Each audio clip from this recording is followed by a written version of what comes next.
Before we get into tonight's show, I want to give a quick shout out to Elite Mounts in Salina, Ohio. They make top-notch 100% American-made tool organization gear that fits just about any brand of handheld power tools, batteries, and chargers, along with other specialty mounts for your home workshop needs. You can check them out at elitemounts.com. And the guys over there were nice enough to offer a 10% discount for all my listeners. Just use the code Bigfoot10 at checkout. Enjoy the new episode format, thanks to Elite Mounts.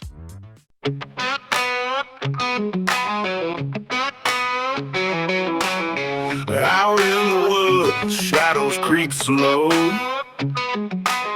Footprints deep where no man should go.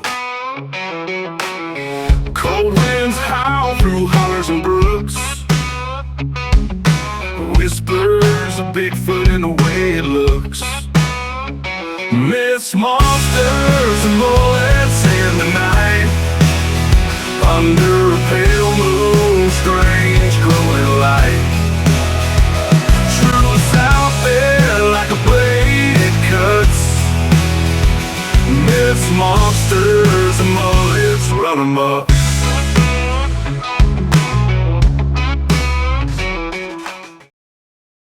Welcome back to Myths, Monsters, and Mullets. I am your host, John Methencamp. On tonight's show, we have Val Zavala. He is a Bigfoot researcher. Would you consider yourself a researcher? Yeah, researcher, data miner, all that good stuff. Not an expert. Nobody's an expert. I don't believe anybody's an expert. No. But we met on Facebook, I believe in a Bigfoot group, started chit-chatting, and I convinced you to come on the show. So, Val, why don't you go ahead and introduce yourself to my listeners? Well, first of all, thank you very much, John, for having me on. I appreciate it.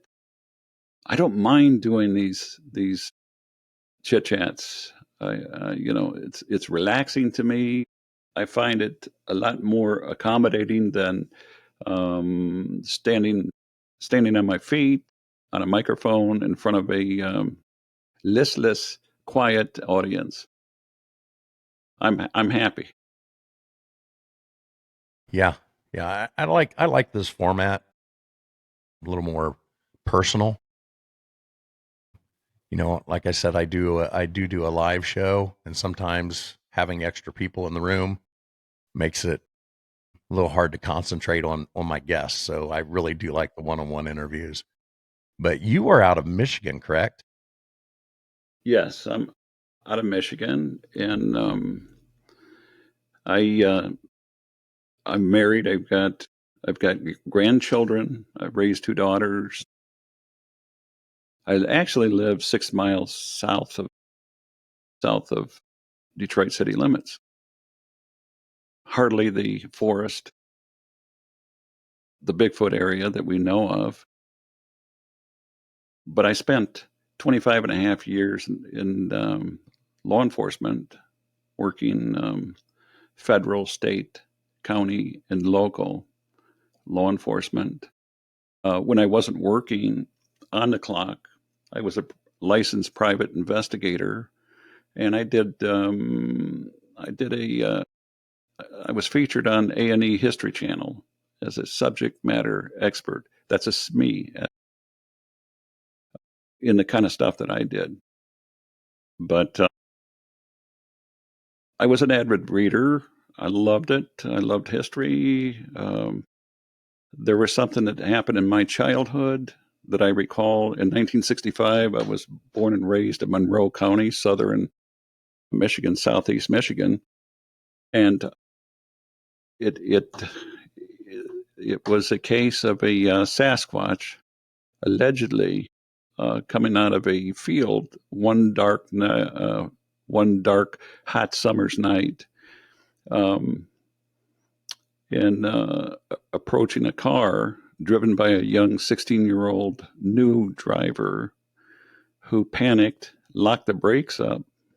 And in 1965, there was no air condition. The air condition consisted of rolling that window down on these hot, humid nights, these Michigan steamy nights. You live around the water, John.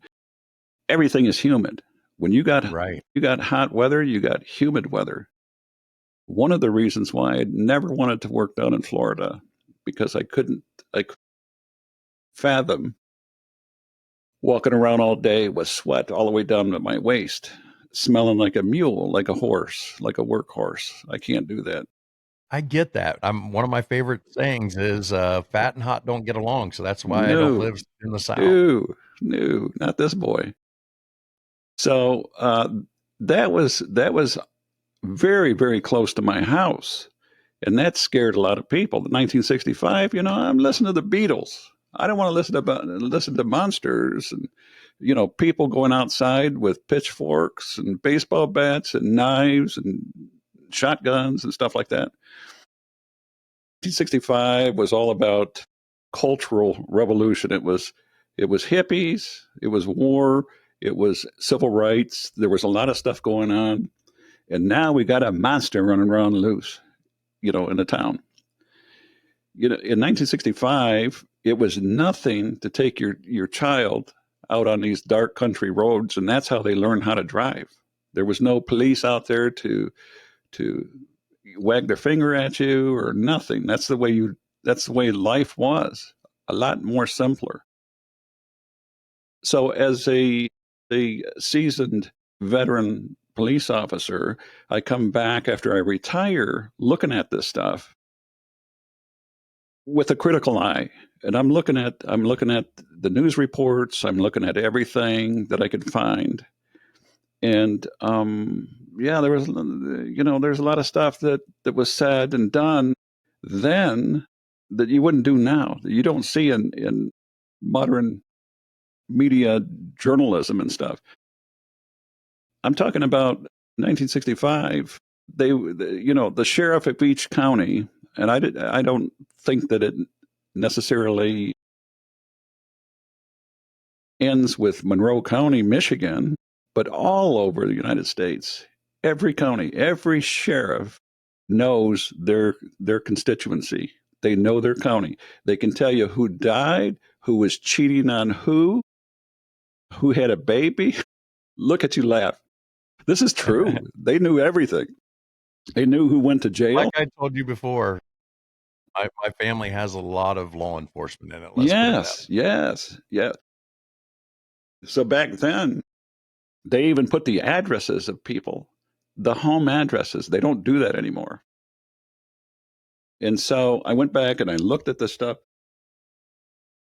And I'm thinking to myself, man, you can't get away with this kind of stuff now. You can't just tell somebody that alleges they were assaulted, we're not going out there because we don't believe that happened. We're not going to go out there and investigate that. You don't do that. So there was a lot of this stuff that went on in 1965. They talked about a lie detector test. Well, the lie detector test is pretty old. And if it was 1965, the technology was probably 1925. And you're going to tell somebody they're a liar and stuff like that. The stuff doesn't work. So this is the way that progressed over the months, the ensuing months. Yeah, there was a lot of people on the expressway, from Ohio too, all over. Everybody wanted to come to Monroe County in 1965, in August 1965, to look for a monster. And it was quite the carnival. But I'm telling you, if a producer came along and wanted to produce a movie, a comedy movie like the Coen brothers, they're extremely good Hollywood producers. I love their movies because the kind of movies that they produce, they do it to make a person think. And if you have any idea of arts in theater and stuff like that, you would recognize a lot of these motifs. Motifs are like clues to a gumshoe guy, to any detective, private eye. Motifs are little signals and little symbols that are used in the arts to tell you, the viewer, what's coming. For instance, when you watch a movie and the movie seems to be the camera seems to go above a person standing on the ground, that's the signal that that person's going to die in this movie. That's what's going to happen to him. Little things like that. The bigger point that I'm trying to make is that coming back and looking at all this stuff with different eyes in 2020, in the 21st century, there's a lot of stuff that I've seen that wouldn't necessarily fly now, today, in modern day, as we see it. And so that's what I hope to bring to the field of Bigfoot research and stuff. So when you're looking at these cases, I've been seeing on social media and things like that the Detroit area, like that southeast Michigan area, has an uptick in Sasquatch reports. Are you seeing that? Yes, and I don't want to sit here and blow my own horn, but anybody that knows me or knows of my name, they will recognize Michigan Bigfoot reports and data, Gumshoe Guy's Corner. That's me. I have the largest Bigfoot database in Michigan that I know of. There could be somebody that pops up and says, that's me, but I'm telling you, what I seen and what I experienced in 2014 in Michigan set me on this path that I'm in today.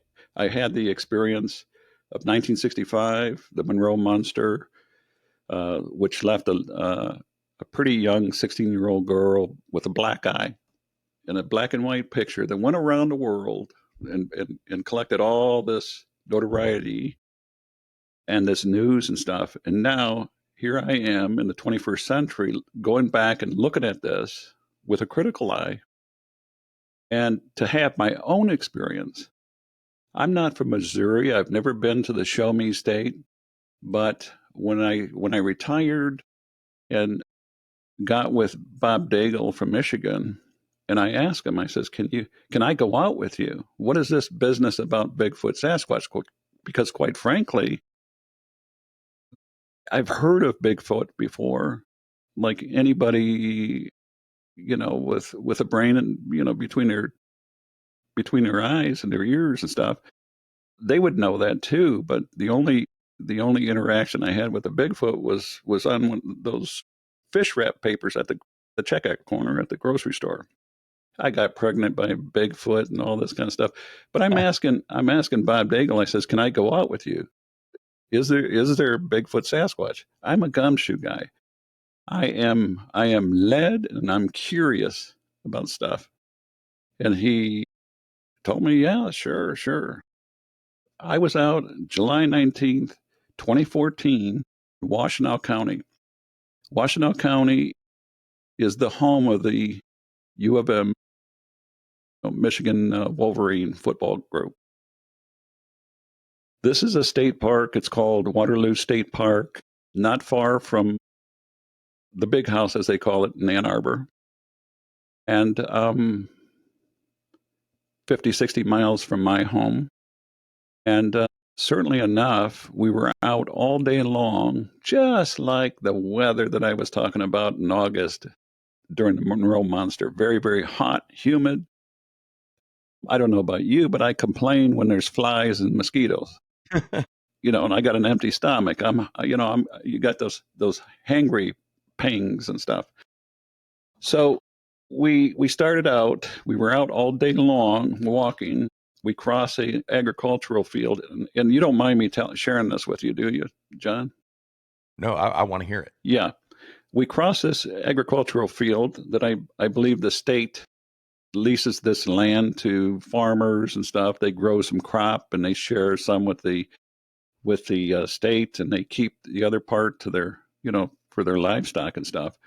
So we're crossing this. I think it was a soybean field that particular year. And we head into this marshy area, near a lake called Lake Winnewawa. For real, that's the name of the If it lake. wasn't coming from you, I would think that somebody just made that up. That's No, out of Dr. Seuss.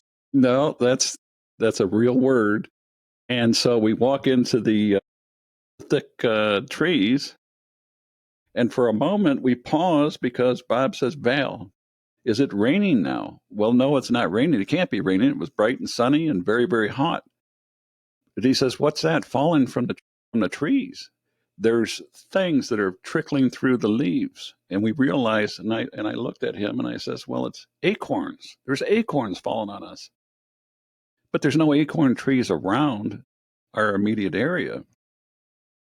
So we continued on walking, and I'm telling you, the mosquitoes and the flies, I've never seen the hordes of flies like this before. This is something out of a horror movie. And I'm just, I know we went through 2 cans of off bug spray. And you really have to hear me complain about this to get the full impression here. But we continued walking, and then out of nowhere, we hear this large crack. And I'm talking about, it's not a toothpick, it's not a twig, it's a large, thick branch of something that cracked. Very loud, echoes in the woods, and we pause again. And of course, Bob looks at me and he says, "Did you hear that?" And I said, "Yeah." "Well, what was that?" And I says, "I don't know. Sounds like a large stick or something, a branch or something." We walk again and we hear it again. Boom. And so now we're on edge. Our red flags are up. We continue forward. We come to an area where a very, very large tree had dropped. That should have been the flies, the thick flies, the large fallen tree. That should have alerted both of us, us skilled Bigfoot researchers. So we look at this thing. On the other side of the tree is a large, looked like a large pile of brush or bramble bush or something that was cored out in the center like a cave. And it was very long and it was very big. Well, neither one of us carried a flashlight. And I'm staying on the opposite side of the tree. Bob scooches over to the side where the alleged Bigfoot nest is. And he's on his hands and knees now. And he's looking, trying to see if there's anything in there. Don't know what we're going to do if we seen something in there. But in any event, I'm looking around. I'm looking up in the trees. I'm looking around. And I catch movement in my peripheral vision. And I felt those pricklies. I felt those familiar tingling sensation in your neck that something's not right here. Nothing. And so I took my cheap camera. I mean, I carried a cheap camera. It was a digital camera, but it was a cheap Kodak camera, not much bigger than my phone.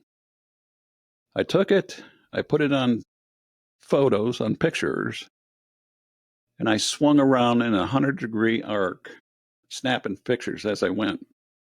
Because, I mean, I've done this in law enforcement a lot. At scenes of crimes and accidents and stuff like that. That's how you identify witnesses or suspects. And I see this beast, this individual, all hairy. The color of the hair was the color of Carhartt. You're familiar with that. You're a working man, you know. Well, my boss may disagree with you, but I do clock in. Yeah. But that's the color of the hair, reddish, brown, almost I would say like a deer. But this thing was about 13 feet off the ground. It was on the side of a tree, either coming up or going down, I don't know which. But by the appearance of this thing, and I'm telling you, with my big brown eyes, I looked at that thing, and the first impression that I had, the first utterance that came out of my mouth in shock was, "What the F? Are you kidding me already?" And I'm not the type of person to say a lot of swear words and stuff. I mean, that's just not my style. But that came out of my mouth. "What the F? Are you kidding me? You got to be kidding me already." And I thought it was a man dressed like everybody else. I thought it was a man dressed in a ghillie. But it can't be possible because it's so big. This thing was 9 feet tall, 8.5, 9 foot tall, at least. Yeah.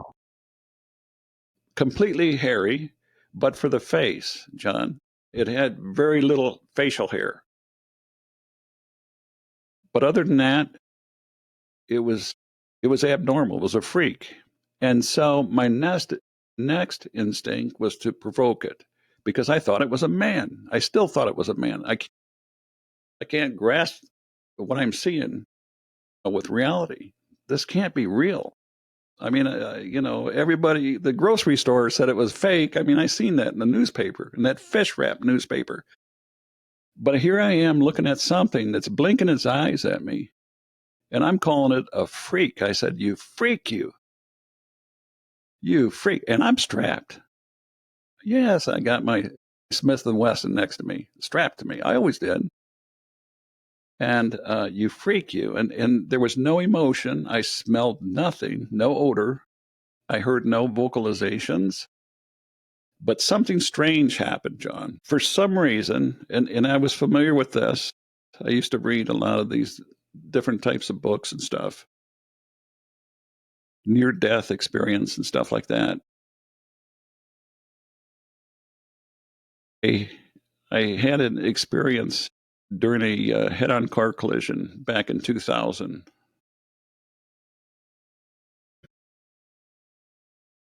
Everything that occurred at that time appeared to me to be in slow motion. You heard of people talk about near-death experience.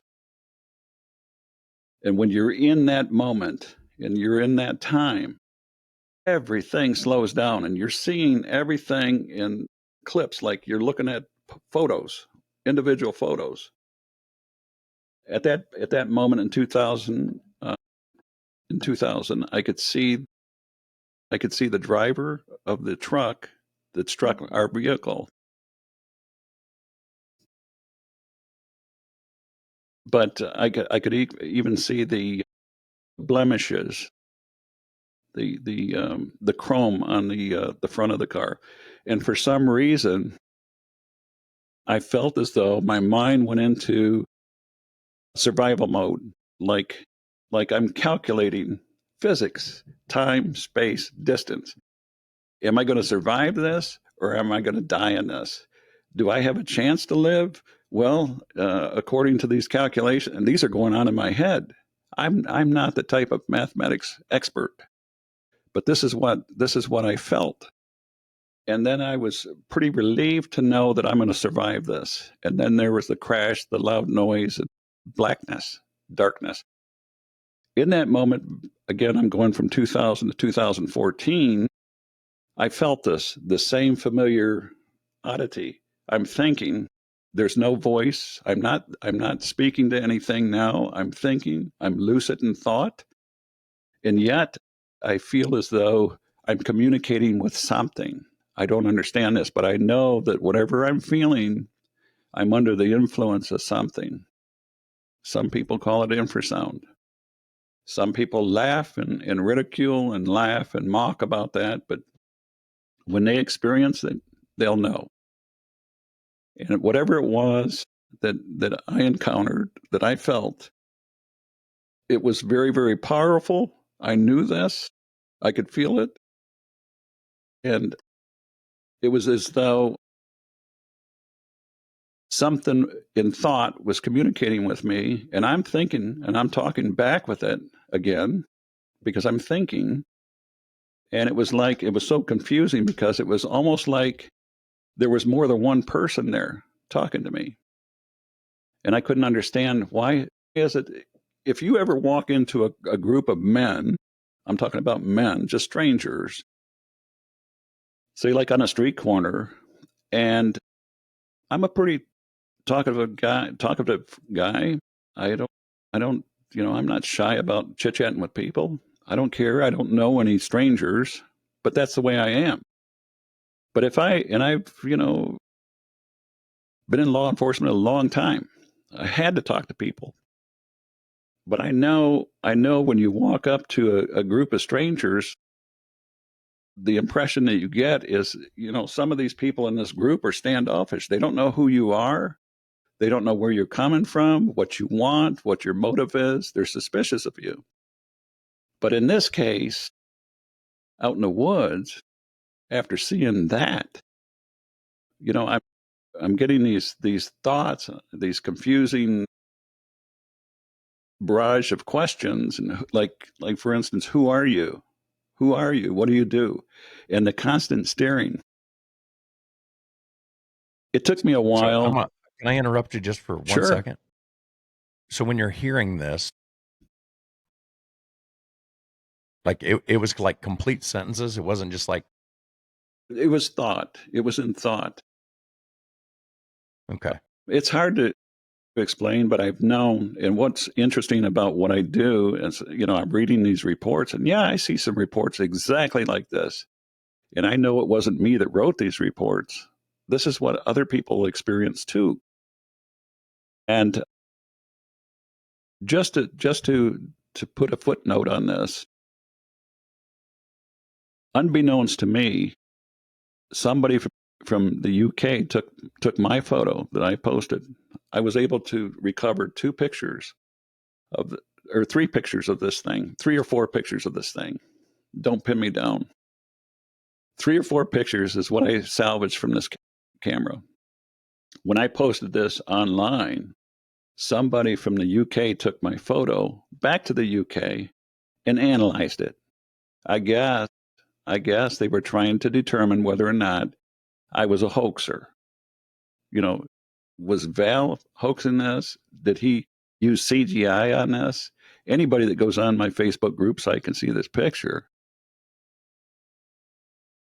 But he sends the photo back to me and apologizes.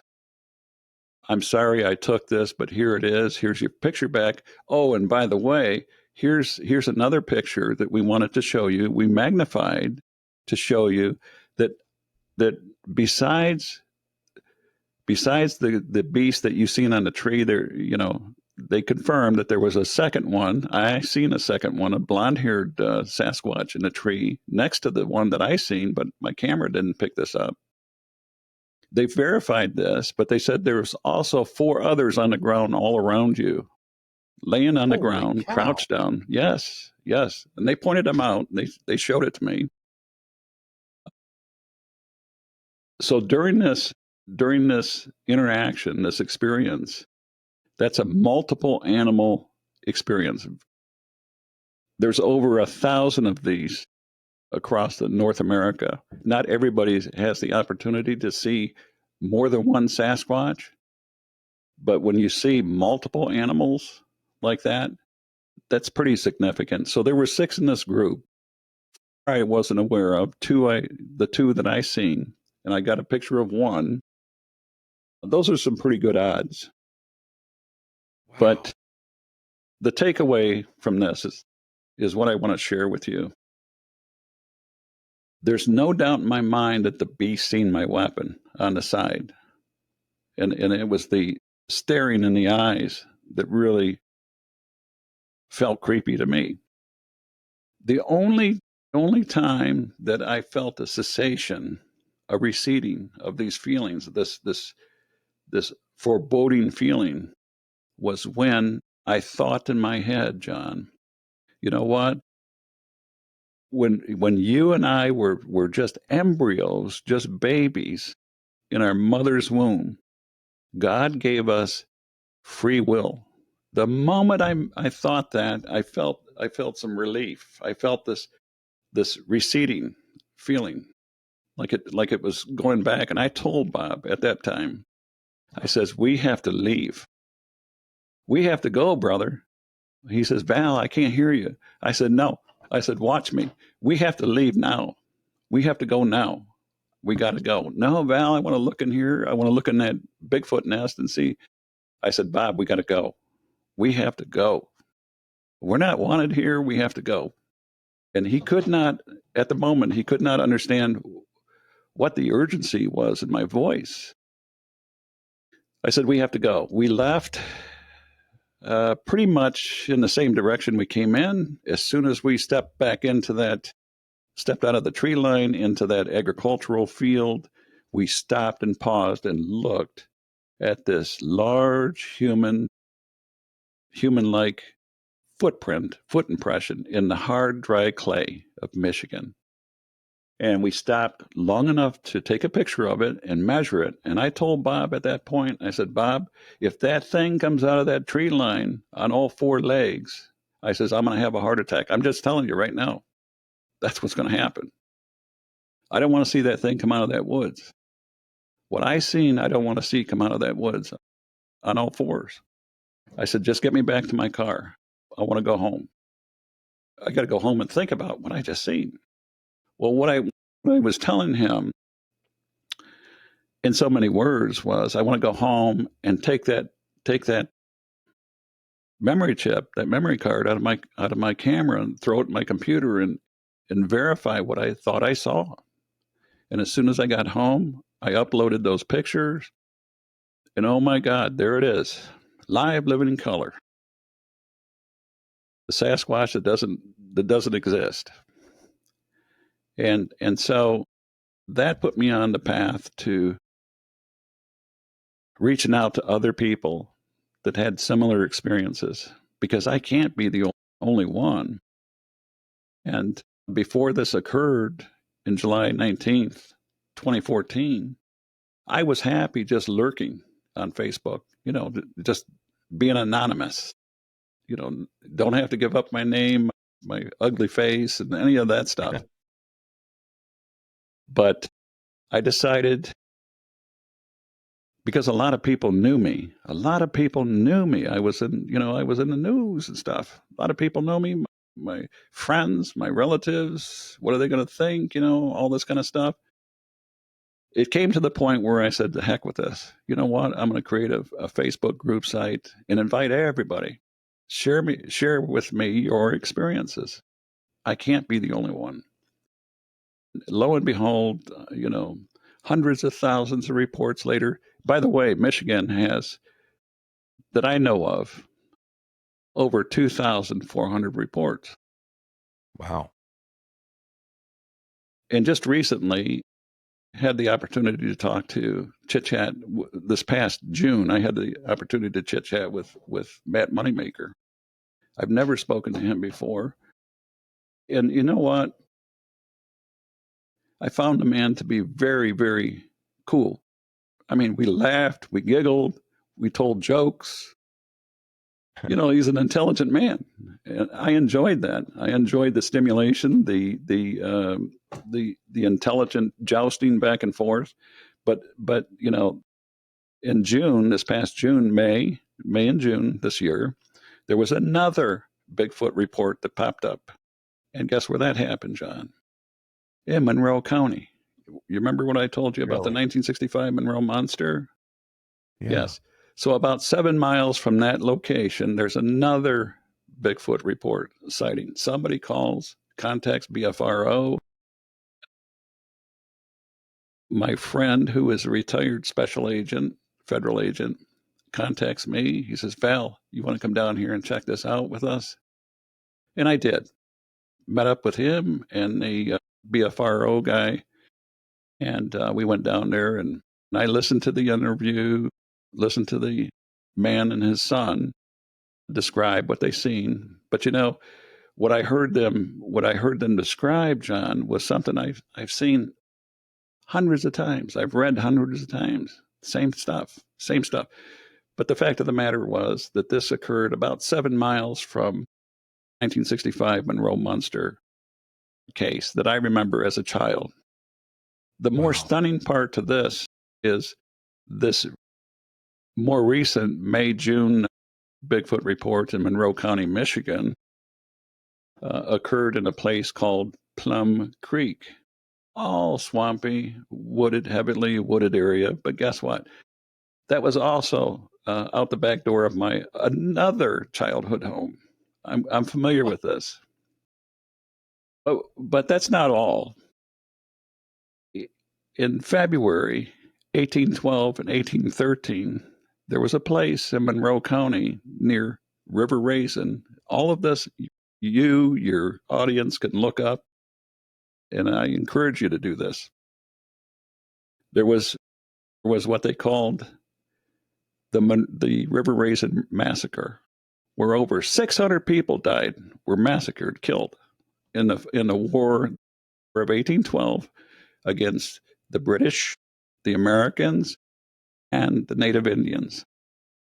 And some of the survivors to that massacre fled over the frozen river that night, heading south. They thought they were going to flee to Toledo, Maumee, Ohio, for safety, and they were hunted down in a place called Plum Creek, and they were murdered, killed right there. So I see this a lot in my study and my research, where Sasquatches revisit places they're very familiar with. And that place, that particular point, Plum Creek, is also the location of another Bigfoot report back in the 1900s. These are not, I don't believe in coincidences, my friend. There's no such thing as coincidences, none whatsoever. You talk about Michigan having large numbers of Sasquatch sightings and encounters. None of this, and I've got a map out there, a spot map, what we call in law enforcement a spot map. Each dot represents a single incident. I've got a spot map out there. If you look at the darkest concentration of those black dots, they coincide with early history mounds. Are you familiar with the mound builders? Yes, Yeah, brother. absolutely. They coincide with this. Again, I go back to the same thing that I said earlier. These have an uncanny habit of occurring around cemeteries and places like this. This is a fact. You want to know about Bigfoot research, and people want to know, if they stop giggling and laughing long enough, they'll see that this really is a deep, deep rabbit hole. A deep rabbit hole. There was a Absolutely. time in Michigan where the three largest tribes, Native American tribes, the Council of Fires, which were the Ottawa, the Potawatomi, and the Chippewa, or the Ojibwa, as we call it. The French couldn't pronounce Chippewa. The French couldn't pronounce Ojibwa, so they called them Chippewa. So the three largest groups in Michigan, the Council of Fires, got together long, long time ago. And they wanted to form an alliance. And the alliance was to annihilate the prairie people. Well, when I first read this, I couldn't understand, what are the prairie people? Who are the prairie people? I mean, I'm from Michigan, and that's not exactly a place where I would consider prairie. When I think of prairie, I think of South Dakota, Missouri, Kansas. someplace out there.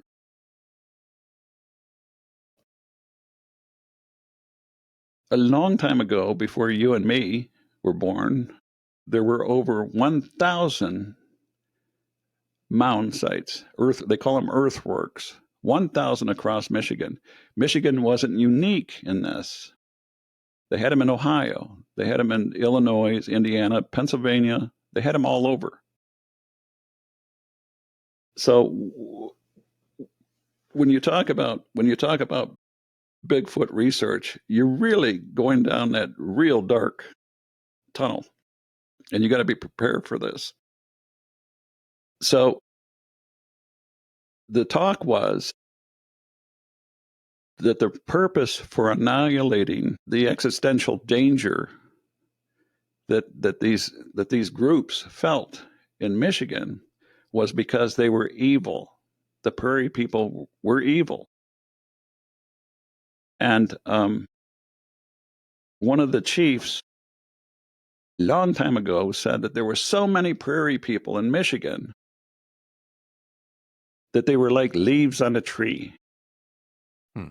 Think about that.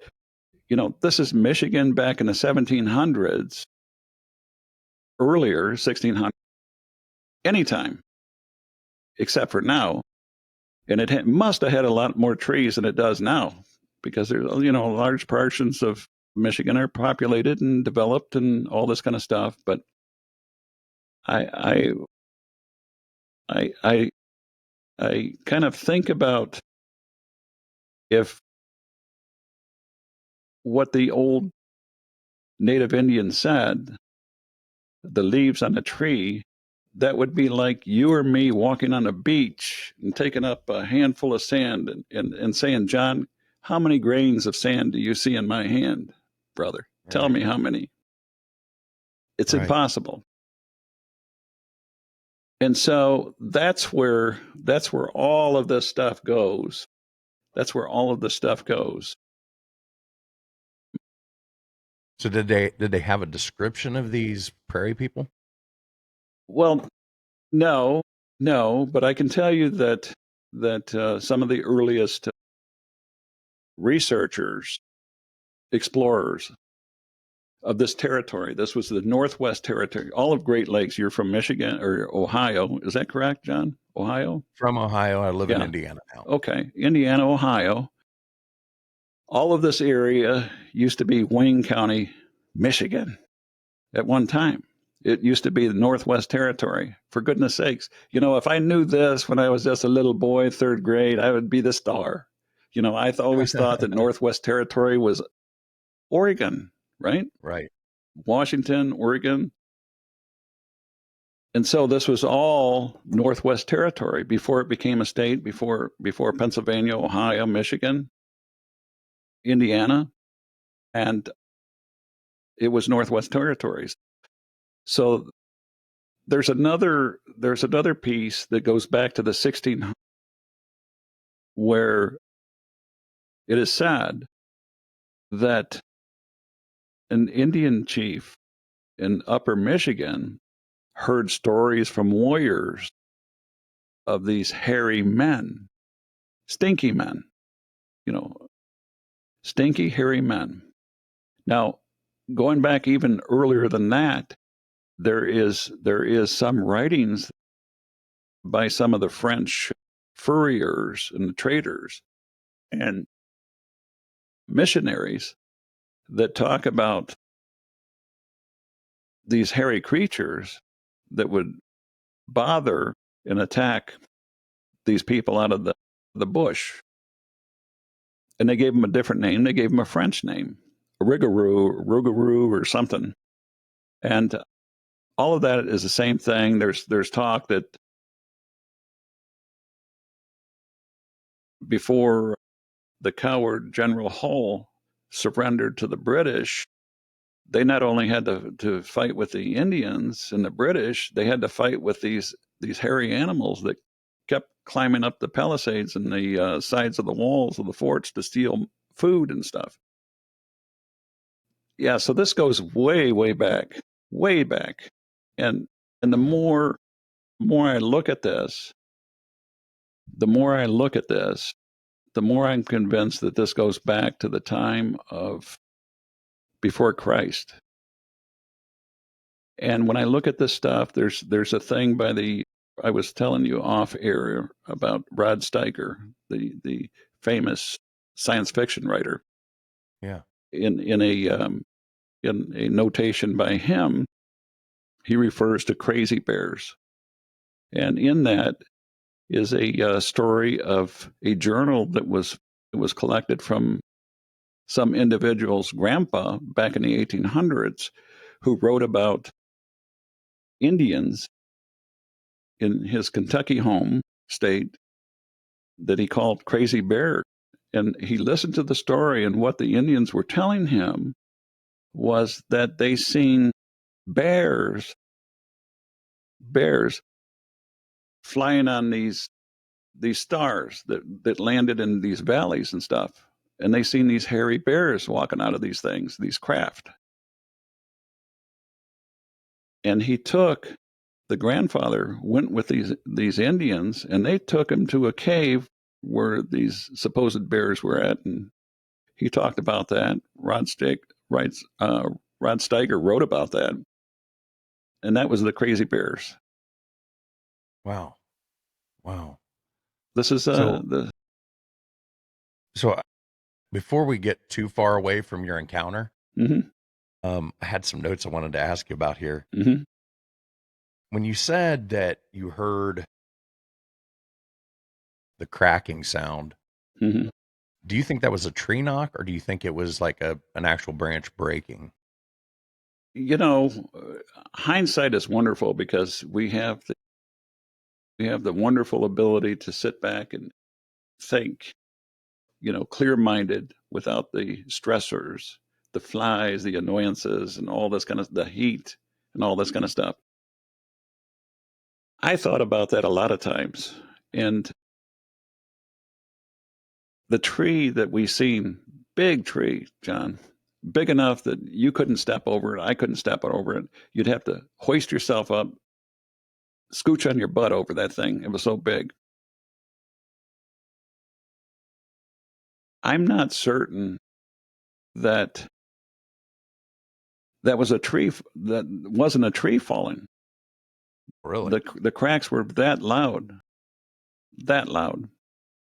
We Wow. didn't feel any. I didn't hear any thuds. I don't remember hearing any big thuds or feel any vibration or anything. But I can't explain what would have made those sounds. That was certainly not a wood knock. It was a crack. It was some of those cracks that you hear, especially in a thick forest that's quiet, would sound like a gunshot.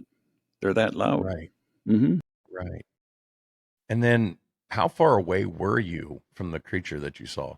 I would say about 30 feet, Wow. close enough to clearly see it, close enough to get the feeling that it was looking dead straight at me. And that was probably the most uncomfortable part about this.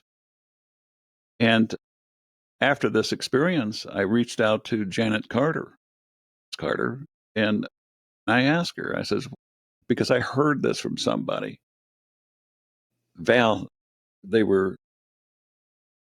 because I mentioned in my earlier iterations that it felt as though they were looking through my heart, looking through my soul.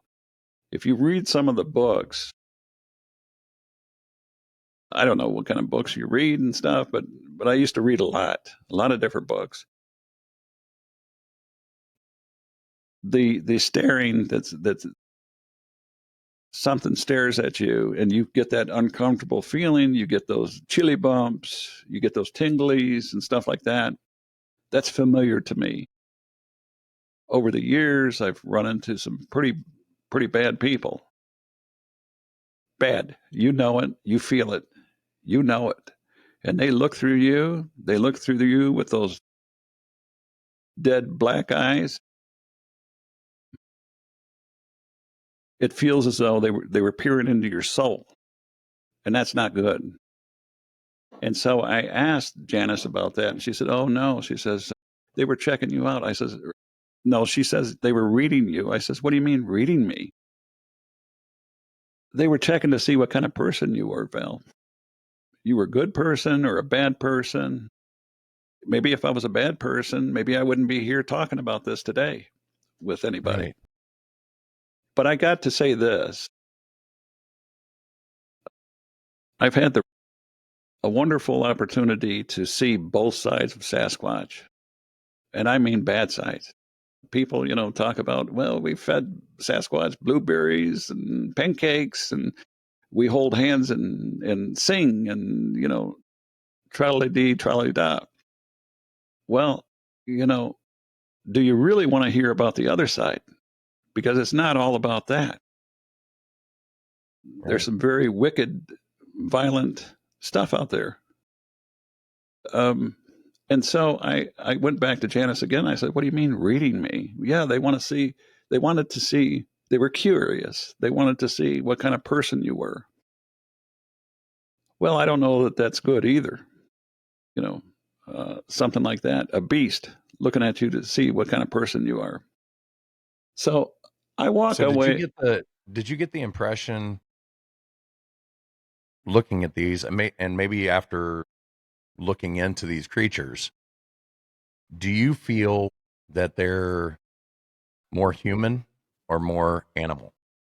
Well, you know, I'll answer that with what I know now.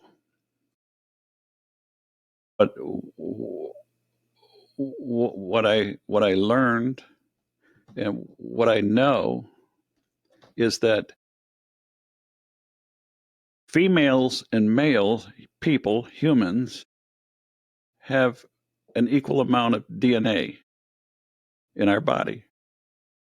You have in your body, as well as mine, I have an equal part of daddy's DNA and mama's DNA.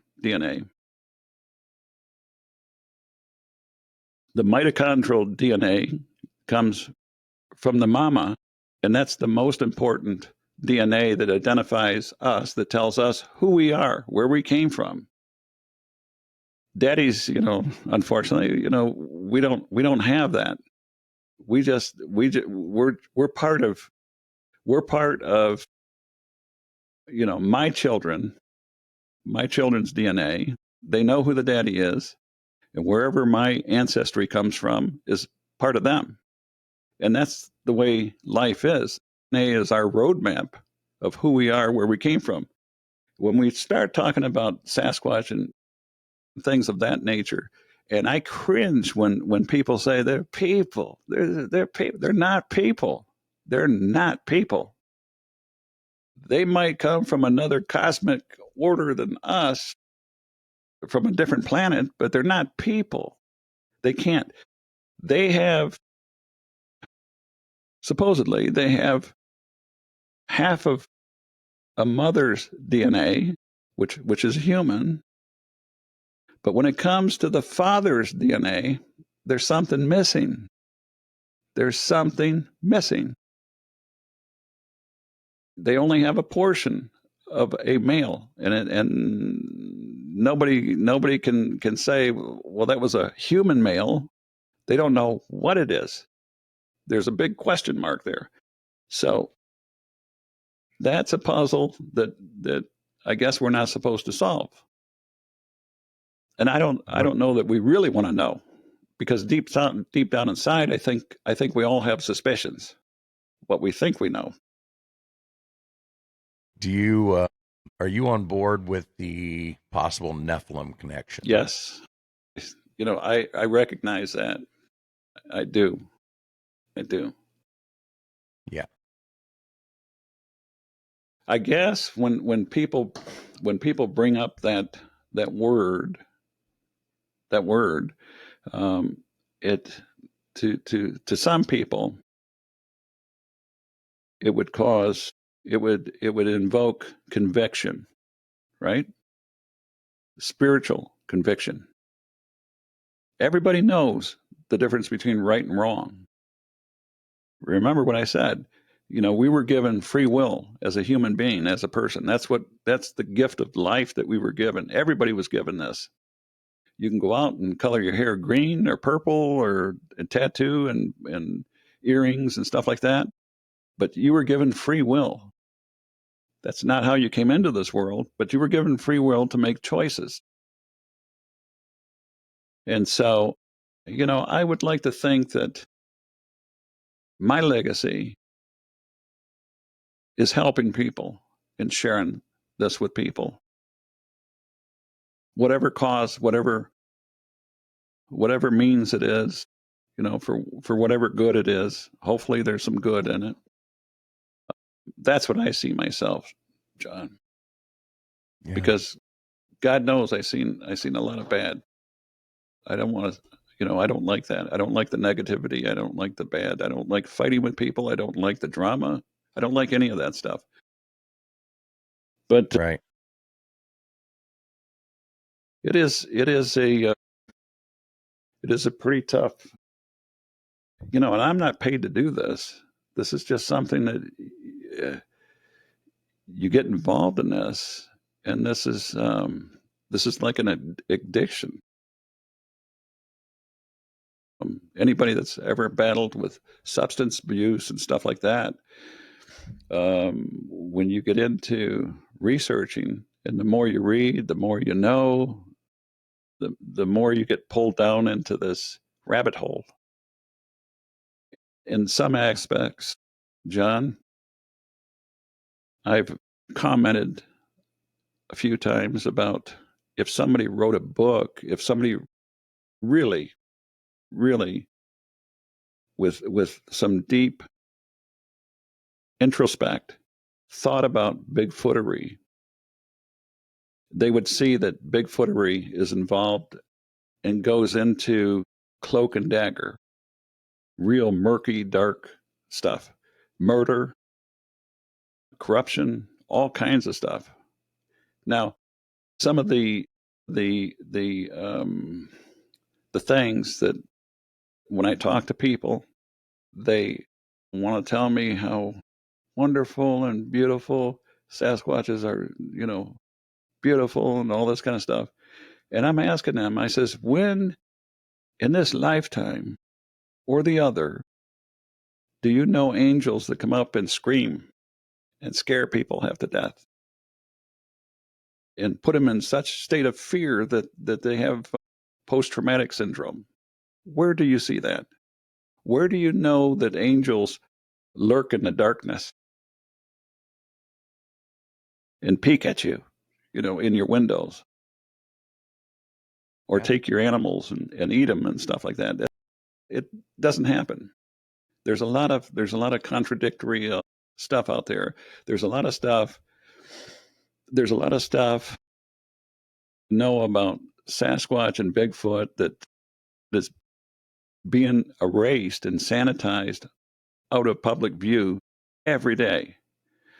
And if there isn't more people like me to document this stuff, who knows? Generations from now, people won't know anything. They will not know anything because it won't be found. It will not be found ever. So that's what I got to say about that. I think I read somewhere that it only takes one generation for people to lose a skill or information. Mm-hmm. So, One and you see generation. that, yeah, you see that with the generation now. They struggle even making a telephone call. Lost that ability. And if some of this that I say is in error, think about it. A very, very wealthy Texas oil man who got involved in Bigfootery and called for and did a lot, and I think he financed a lot of explorations that some of the more popular names in Bigfootery acclaim to. But anyways, he made some kind of discovery that was supposed to be hot plate information, and he called for press and all this kind of stuff, and he was going to just shatter the earth with this information. Well,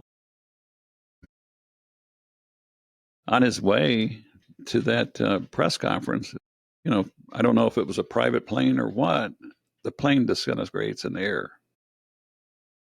And there's a Just a pretty, coincidence. well, I mean, how many times have you seen this over the years? What do they say about that? Plane crashes and stuff like that. One of a I know from one of the um, well-known Bigfoot researchers commented on that point. The plane and this fella on the plane, and he said it. He said when that occurred, it was like the plane disintegrated in the air. What a coincidence. I don't believe in coincidences. Right. Neither do I. Not at all. Not at all. Yeah. So I seen somebody had some pictures of early Patterson Gimlin. And in some of those pictures, those early colored pictures, there were pictures of individuals that I interpret to be wearing military fatigues and stuff. And there was some kind of paragraph or something on there that said something about some belonging to some unknown, undescribed lettered agency. So when I say cloak and dagger, very dark, murky kind of stuff, that's Bigfootery. And that brings us back to what's with this word of why do authorities refer to Sasquatch as bears and not Sasquatch? Because it's opportunity. Who could have planned that any better? We'll blame it on the bears. And I promised that I would share a story with you that occurred in Michigan. Somebody that was gifting. I don't like gifting, and I don't encourage people to do it. Yeah, because I've never heard like you occasionally hear people say, "Oh, I got a gifting site," and but as soon as you stop, it's just like any animal or even a child. When you stop doing these things for them, they're going to throw a temper tantrum. Mm-hmm. And that's exactly what happens. I don't suggest anybody do gifting either. No. Now look, if you know anything about Sasquatches, Bigfoots, I think most of us would agree they've been around a long, long time, long before McDonald's, long before barbecue ribs. You follow me? Chicken, barbecue chicken, and all that, peanut butter, jelly, and all that stuff. And so, in a nasty sort of way, when I'm talking to people and they argue about, I'm wrong, gifting is good. We give them apples and peanut butter and honey and all kinds of stuff. And I tell them, to me, gifting is a lot like these public toilets. You understand what I'm saying? You got nasty people that will go there and dirty up the place and then run off and leave it. I don't know if they think it's funny or they're not cultured or what, but they leave it for somebody else to clean up. I'll leave that mess there for John. When John comes in here, he's going to be a surprise little fellow.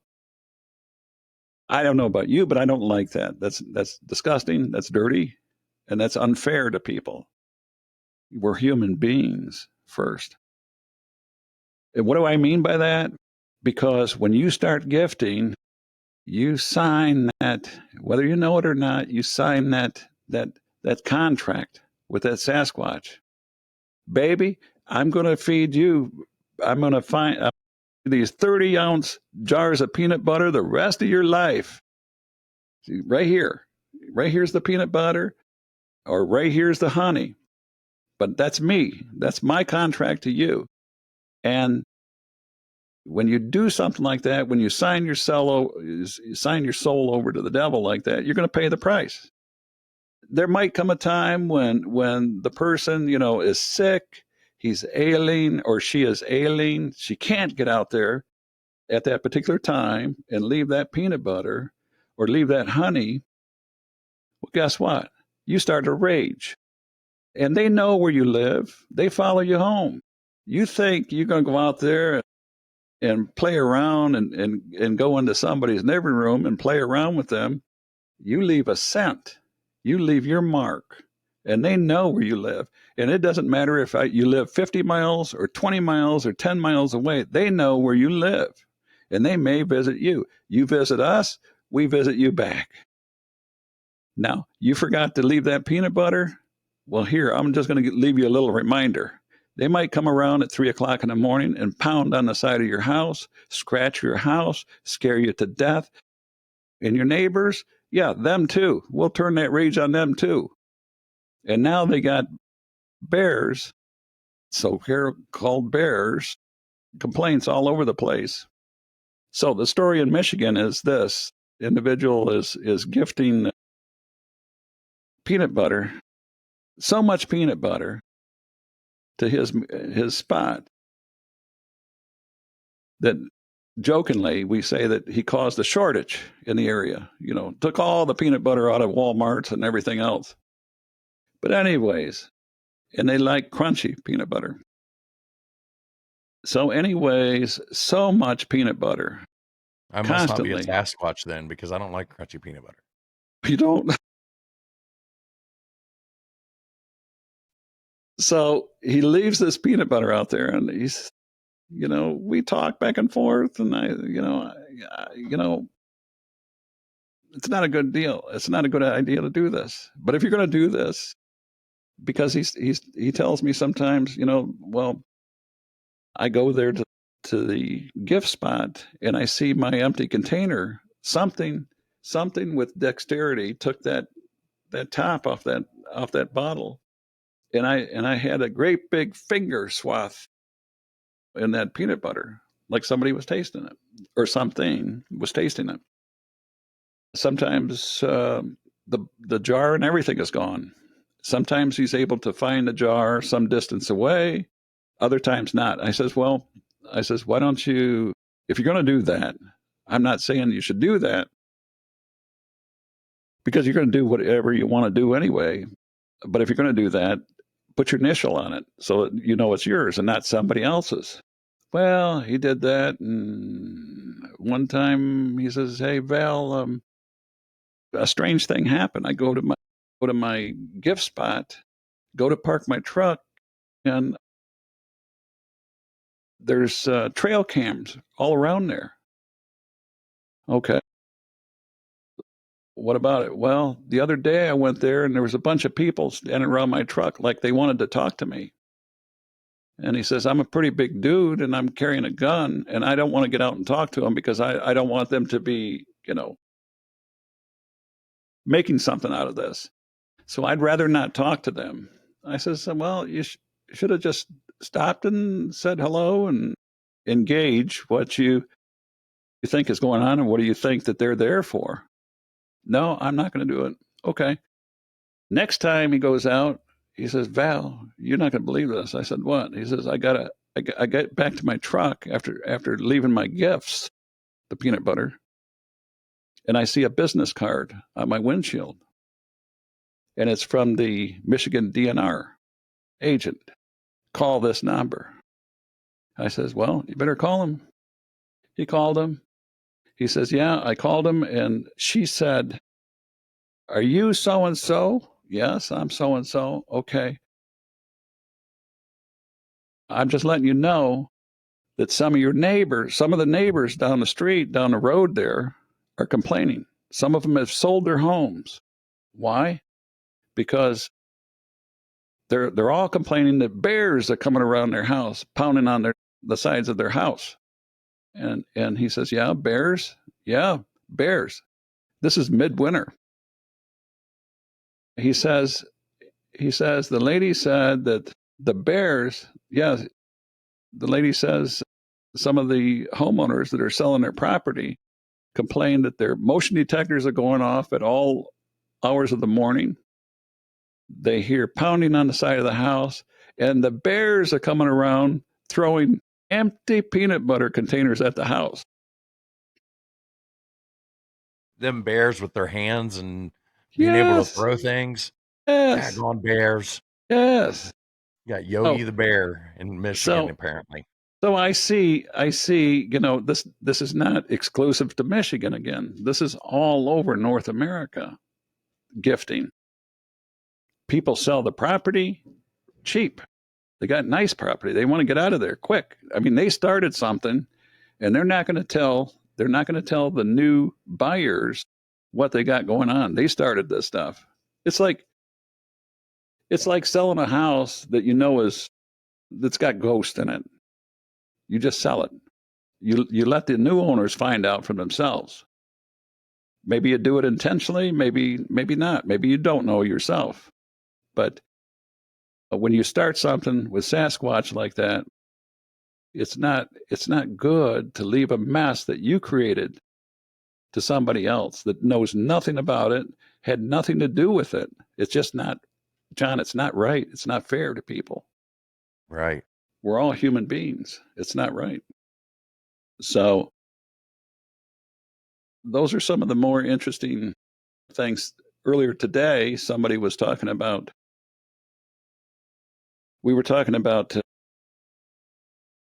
somebody commented, made a funny about a Sasquatch looking like some of the people that he's seen at the rest areas. And I shared with him, and I explained to him, from my point of view, a lot of reports of sightings and encounters come from OTRs, over the road drivers. Absolutely. That's a fact. That is a fact. There's reports of truck drivers gone missing. They sleep in their cabs. They have to document downtime. That's law. I think that's universal law pretty much everywhere now. So they have to sleep and document that. There's cases where truck drivers have been pulled out of their truck. Some of them have been found drowned. Some of them have never been found. But in this particular case, this happened in Canada. A truck driver, over the road truck driver, driving a tractor trailer, big tractor trailer, pulls off the highway into a rest area. There was already a female parked there with a small child sitting on a picnic booth waiting for her time to get into the bathrooms and stuff. In any event, another driver comes in, but they all talk about the abandoned car that's on the ingress of this rest area as you pull off the highway. It's just stopped in the middle of the road. Engine running, car door open. They can't explain this, but that's an annoyance. You have to find a way to drive around this to get into the parking lot. At some point, another motorist pulls in, and his attention is drawn across the divided highway up a burn in a heavily forested area. And there, the truck driver and the mama with the baby all look. And what they reported as seeing was a Sasquatch type beast animal carrying what it looked like, or carrying a person with clothes. And there you see the empty car with the car door open. And this is a human being that is taken away. Oh, Everybody jumps into their cars, their vehicles, their trucks, and they flee. They didn't see nothing. They don't want to know nothing. And, and this is how the reports are made. Wow. So, and there's a lot of cases like this that occur. Again, when I say there's two sides of Sasquatch, there's the side where, you sing and you laugh and you giggle, you eat blueberries and eat strawberries and sing and walk together. And then there's the other side. A lot of people aren't comfortable with knowing or hearing about the other side, but there is another side. Kind of like people. Mm-hmm. I mean, you got the good ones, you got the bad ones. Yes. And that goes with any animal too. Mm-hmm. I grew up on a farm. We had horses that you couldn't get in the pen with. And then other ones would follow you around like a dog. Mm-hmm. Very docile. Yeah. Mm-hmm. How much do you think those horses weigh? Average about 1,000 pounds. Yeah. Mm-hmm. Yeah. How would you explain horses having broken backs and thrown in trees. Right. Right. That's an area of Bigfootery that I look at also. Objects I call trophies and ornaments. I mean, you know, at Christmas time, we decorate the tree as a customer. Pretty much everybody's custom. We decorate the trees with ornaments and stuff like that. When and this is Bigfoot research. I mean, this is what it is. This is the heart of the stuff. This is the stuff that a lot of people, they can't handle this stuff. You tell them this stuff, and you better be prepared to show them, because sometimes it's just not enough that you tell people. You have to show them too. And even when you show them, they absolutely lose their eggs over it. They can't handle this stuff. They just shut down. They just absolutely shut down. You talk about the decorations, and I may have to cut this. I'm gonna have to talk to Matthew about it. Mm-hmm. He's the host of Drunken Cryptids, Mm-hmm. and he's been doing he's got a research area, Mm-hmm. and I'm not sure if he's made this public or not. So if this part doesn't make the cut, you'll know why. Mm-hmm. Mm-hmm.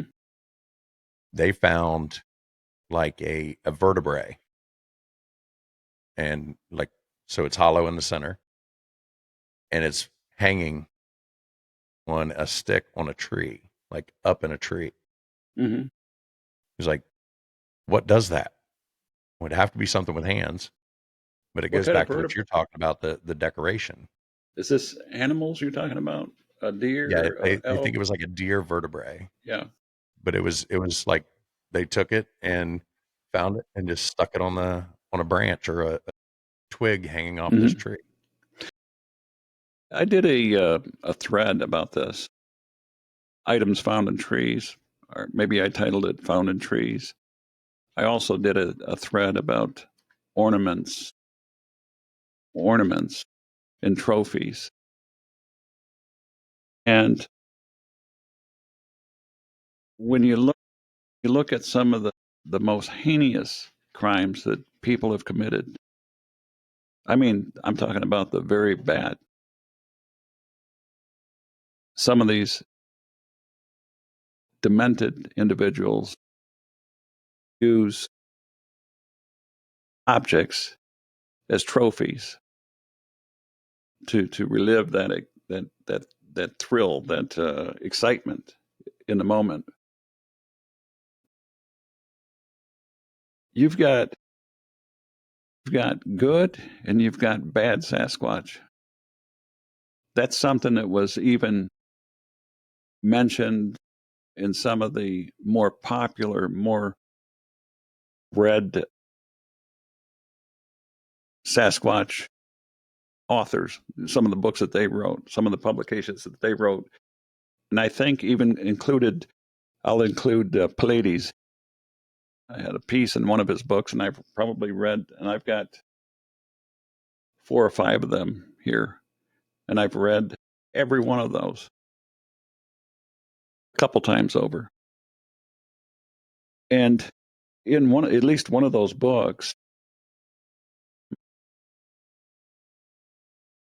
he mentions a case where a little child went missing, was missing a couple days, more than one day.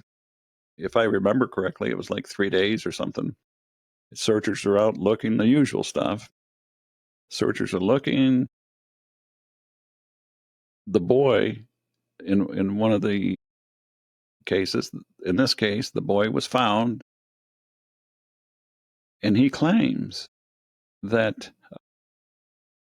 he claims that he was, what he remembers was that he was taken to a cave, and inside the cave there were dusty purses, guns, all kinds of stuff. And this Sasquatch that talked to him, he kept calling it Grandma, because it took on Yes. the face of Grandma, and it tried to, I think it tried to get him to respond as though he was talking to Grandma. And when he hesitated, the way the little boy explains it, if I remember correctly, it seemed like it blew a fuse, like it wasn't capable of responding to that because it was only engineered and only programmed for one response.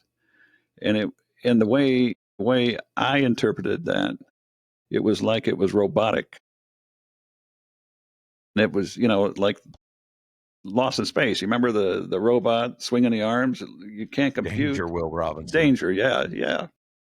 So I take note of that. I take note of some of the stuff that I read by, I don't remember the author's name now. It escapes me, but he or she says that these people that believe that they communicate with Sasquatch are told that there are different types of Sasquatch. There's some that are very, very bad. There's some that they're not even living beings. Like I think they implied they were robotic, mechanical of sort. I know Yeah, this I've is heard that theory as well. Yes, they're some kind of like meat suit. yeah. I know this is strange for people and stuff like that, but again, I have to reiterate this. This is a deep, deep, dark rabbit hole that you go into when you start looking at this stuff. There's a couple cases in Michigan where close to the area that I had my experience that they shared with an author that before they had their encounter, they smelled like burned brakes. You know what that smells like? Yep, like a metallic smell. Yeah. Like And even rubber. Yeah. They seen I've heard sulfur. Yeah. Sulfur would be along the same lines. Yeah. They seen a Sasquatch. They thought it was a Sasquatch. And before it attacked them, they found themselves back in their bed again with mud on their feet, as though they were outside. There's a lot of that kind of stuff in Bigfootery. The fact that some witnesses say, I talked to Bigfoot and Bigfoot tells me that, yeah, there's some dangerous hombres out there walking around among us. And you need to be aware of that.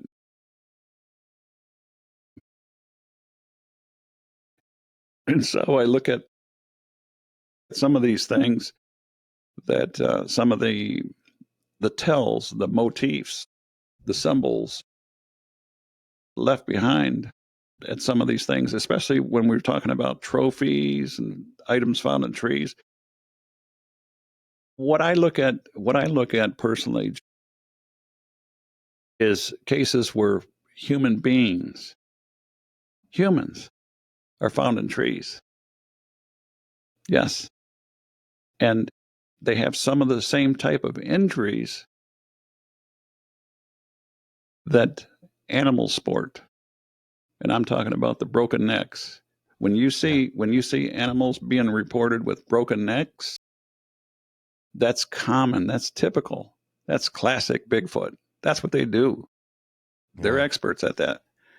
When you see them in a tree like that, that is classic. As a gumshoe guy, that's what I look at.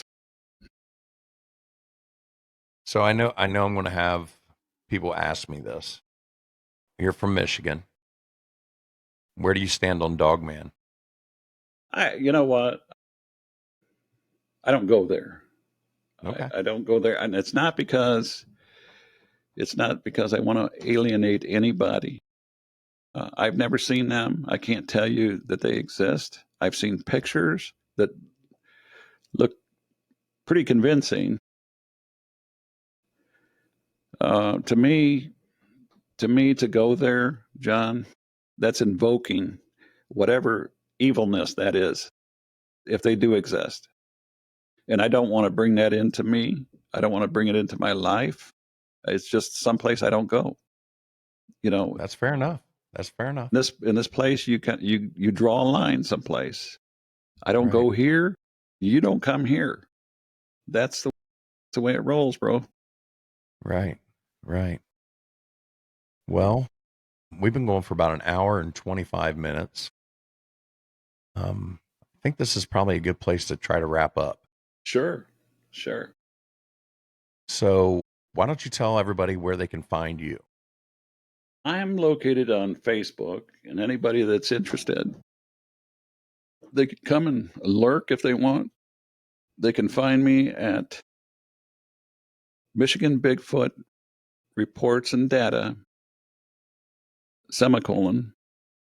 Gumshoe Guy's Corner.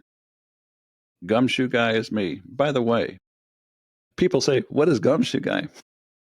You know, in a long time before telephones, computers, and all this kind of stuff, picture yourself in the 1940s, maybe the 1930s, when private detectives actually walked. They didn't drive a car. A lot of people didn't have cars. You walked.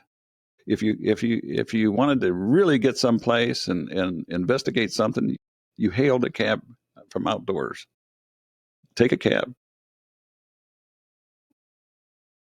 The parlance Gumshoe Guy comes from the fact that in the summer days, for a private detective in the summer in the cities, their worth was measured by the amount of gum that was stuck on the soles of their shoe. Gumshoe Guy. There you go. I wondered where that term came from. You were a second-class citizen, brother.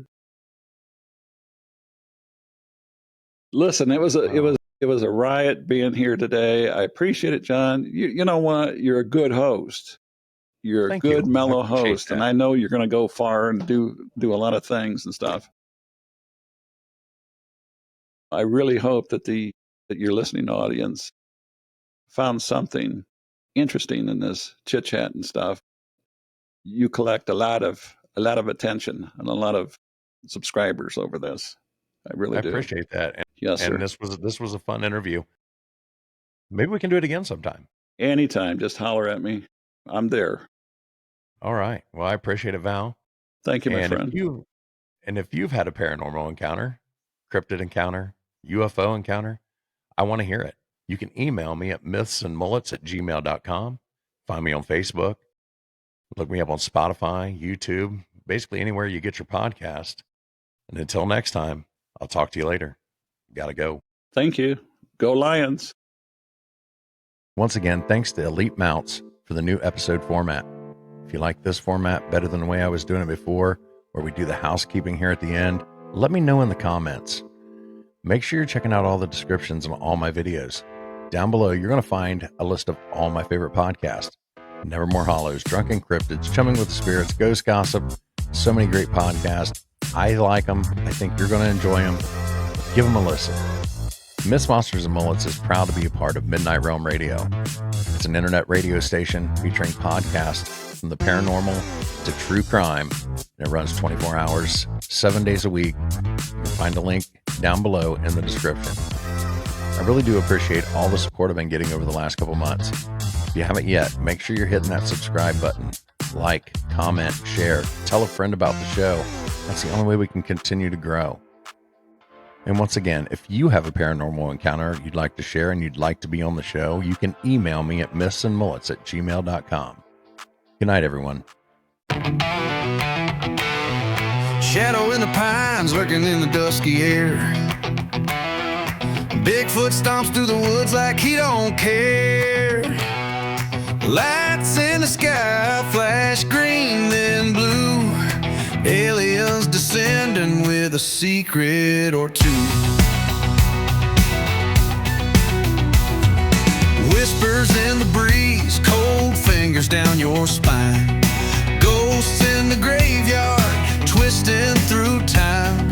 Eyes wide open in the dead of night. The myths and monsters giving one hell of a fright.